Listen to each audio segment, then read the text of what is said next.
Mais est-ce que pour autant, parce que Dieu nous protège, parce que Dieu nous garde, que nous n'allons pas respecter les mesures sécuritaires?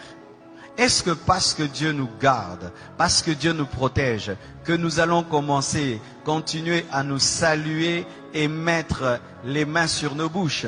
Est-ce que parce que Dieu nous protège, que quelqu'un va tousser à côté de moi et je vais lui dire tousse encore?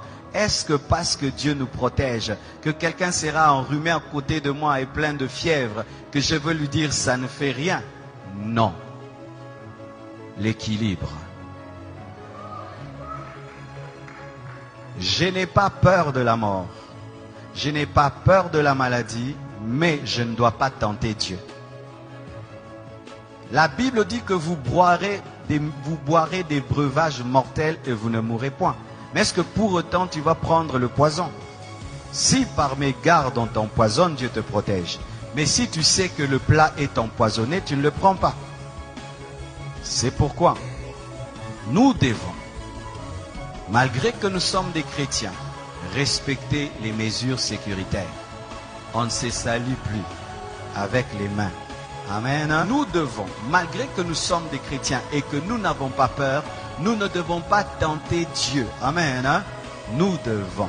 Alors nous ne devons pas nous moquer de ces églises. Nous entendons en Europe, elles ont fermé. Ah, le pasteur n'a pas la foi. Le pasteur n'a pas la foi. Le pasteur n'a pas la foi. En Europe, il y a des gens qui ont été contaminés à l'église. Il y a des prédicateurs qui ont été contaminés. Il y a des familles de pasteurs qui ont été contaminées. Ce n'est pas parce que tu es chrétien que tu es fou.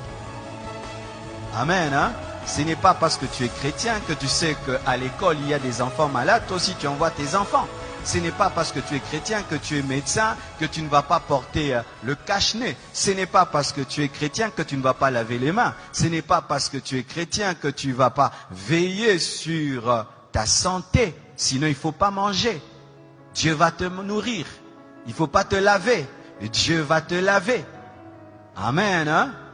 Alors mes frères, ne tombons pas dans la folie. Ayons la foi. Amen. Même Jésus, quand on voulait le tuer avant le temps, il fuyait. Jésus fuyait la mort quand ce n'était pas le temps de mourir. Il n'a pas dit, je suis le crucifié, tuez-moi. Non, quand il était bébé, il a fui la mort. On l'a amené en Égypte. Chaque fois qu'on voulait le tuer avant le temps de Dieu, Jésus évitait, il fuyait. Mais quand le temps est venu, il a accepté la mort. Et la Bible dit ceci, soyez simples comme des colombes, prudents comme le serpent. Donc si demain on nous dit qu'il faut respecter un maître, tu respectes un maître. Amen. Si demain on dit, eh bien maintenant il y a des millions de personnes, même au Congo, les églises ferment, on ferme. Fermer l'église, ce n'est pas fermer la foi. Fermer un bâtiment, ce n'est pas fermer l'église, parce que l'église n'est pas un bâtiment. Je vais venir là. Amen. Parce qu'il y a des gens qui, au nom de la foi, ils vont aller tenter Dieu. Et Dieu va leur prouver ce verset de Matthieu 4, versets 5 à 7. La Bible dit dans Matthieu 4, versets 5 à 7, le diable transporta Jésus dans la ville sainte, le plaça sur le haut du temple et lui dit, si tu es le Fils de Dieu, jette-toi en bas, mets-toi en danger. Si tu es le Fils de Dieu, jette-toi en bas, mets-toi en danger. Dieu te protège, car il est écrit, il donnera des ordres à ses anges à ton sujet, et ils te porteront sur les mains. Il lui présente une promesse de protection. Maintenant il dit, mets-toi en danger, parce que Dieu a dit qu'il va te protéger quand tu seras en danger. De peur que ton pied ne heurte contre une pierre. Jésus lui a dit quoi? Tu as raison, je vais te prouver que je suis Fils de Dieu. Je vais me jeter et les anges vont venir. Il a fait ça. Il a dit quoi? Tu ne tenteras pas le Seigneur ton Dieu. C'est dire quoi? Tu n'obligeras pas Dieu à agir. On n'oblige pas Dieu à agir même s'il a promis. Dieu, tu as dit que 1000 tombent à ma droite, 1000 à ma gauche. Tu vois 50 personnes en train de tousser là-bas, à d'éternuer. Tu viens là-bas, robo-bo-bo-bo. Vous avez Covid-40. Amen. Parce que même j'ai écrit sur internet, vous savez la conférence qui était prévu à Montréal a été annulé. Ils m'ont appelé, ils m'ont dit c'est annulé parce que la loi là-bas a interdit pour la sécurité du peuple. Et les gens disent, oh, si vous étiez des hommes de Dieu, il fallait que vous puissiez, il fallait quand même tenir cette action-là. Même si tu la tiens. Mais les gens ne vont pas venir. Et même s'ils viennent, ici ils viennent, et alors tu vas mettre en danger la vie des gens pour prouver que toi tu as la foi. Prends tes propres enfants, fais-leur ça. Moi je ne suis pas un fou, je suis un homme de foi.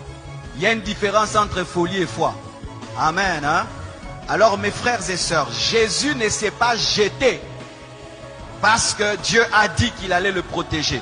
Mais si on le poussait, Dieu allait le protéger. Mais là on ne l'a pas poussé.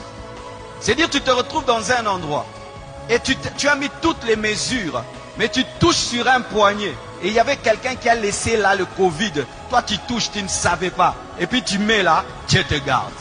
Mais si Dieu te dit attention, le poignet est sale, prends vraiment l'alcool, lave. N'aimez pas le sang de Jésus, lave. Le sang de Jésus agit quand tu ne sais pas. Mais quand tu sais, utilise l'intelligence et la connaissance. Vous entendez cet équilibre, hein? Alléluia. Sinon tu vas aller au ciel avant. Amen. Je suis allé dans un hôpital, je trouvais un frère de l'église, il avait un cache-nez. Je vais dire, frère, tu manques la foi? Non, il a la foi, il a la foi. Mais est-ce que parce que tu as la foi, tu n'as pas porté des chaussures? Pourquoi vous portez les chaussures? Pas seulement parce que c'est beau, pour ne pas marcher sur le feu, ne pas marcher sur la saleté, ne pas marcher sur des épines, ne pas marcher sur des pierres qui font mal. Mais comme tu es chrétien, marche pieds nus, parce que Dieu va te protéger, tu ne vas pas te blesser. Tu as le zèle de l'évangile. Tu as les chaussures, le zèle de l'évangile. Amen. Hein? Donc, vous ne devez pas tomber dans une fausse foi qui est en soi tenter Dieu. Amen.